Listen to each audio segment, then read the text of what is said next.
raising money for access to clean water. Really short and sweet. So that's what we're going to be talking about tonight. And so thank you, Connor, wherever you are, for being gracious to let me come here. And so, yeah, so I want to tell you a little bit about the charity that we're raising money for tonight. So across the world, there are 663 million people who do not have access to clean water. Now this leads to a lot of problems. Sometimes kids have to walk miles to get water and they can't go to school because of that. Sometimes they're near water, but it gives them diseases or it's unclean and they get infections whenever they bathe in it. And so this charity that we're working with, they provide access to clean water, and they believe that is the #1 way to help end poverty and increase the life expectancy in these developing countries. So you may be wondering, where do you come in? And that's why I'm here. We have this wonderful offering box that we are raising money tonight for this charity. And I wanted to talk a little bit about giving, this idea of giving. So giving is a way of letting go. So money, we all have it, and it's something we have to deal with in this culture, but it tends to have control over us. Whether we have not enough of it or we want more, it's always more, it's never enough. And so actually giving is this chance to give that control over, so you don't have to let it have control over you anymore. In world religions, it's called almsgiving, which means giving gifts freely without expectation. And so I would encourage you tonight to consider almsgiving, which is a way of being able to focus on your neighbor instead of yourself.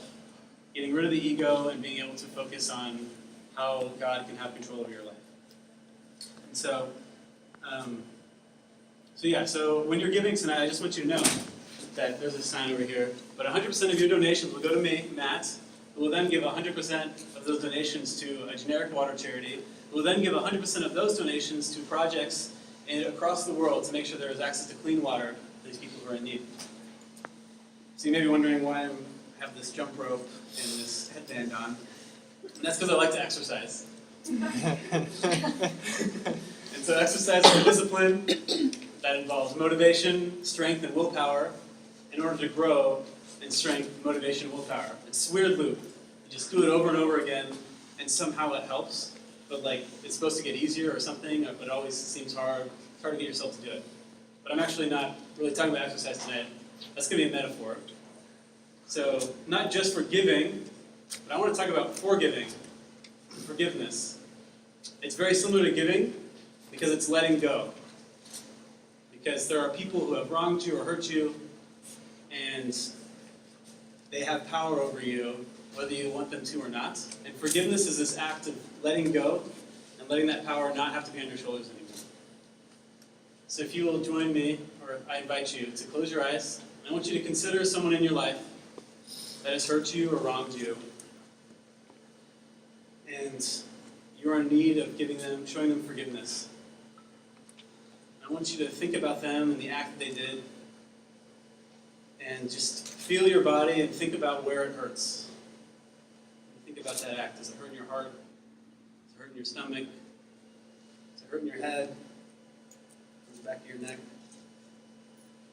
I just want you to sit with that for a moment and think about, or just feel, why does that hurt there, and what can you do about it? And so I'm going to jump rope. Before that, I wanted to say this, that forgiveness is not a one-time act. It's a discipline, just like exercise. In the Gospel of Matthew, Simon came up to Jesus and asked him, "How much should I forgive my neighbor? 7 times?" And Jesus said, not 7 times, but as many as 70 times 7 times. That's 490 times. That's like a full-time job. You couldn't do that. And that's why I don't think Jesus is talking about you should forgive 490 times. He's talking about it as a discipline. You've got to keep doing it over and over again. And so tonight, as I jump this rope, I want you to picture that person in your mind. And every time I jump, I invite you to say, "I forgive you," to that person. Or to say, "You're loved." And as I do it every time, just meditate on forgiveness and how can you learn to grow in forgiveness and move towards that place of healing tonight. And so, now let's go into transcendence together.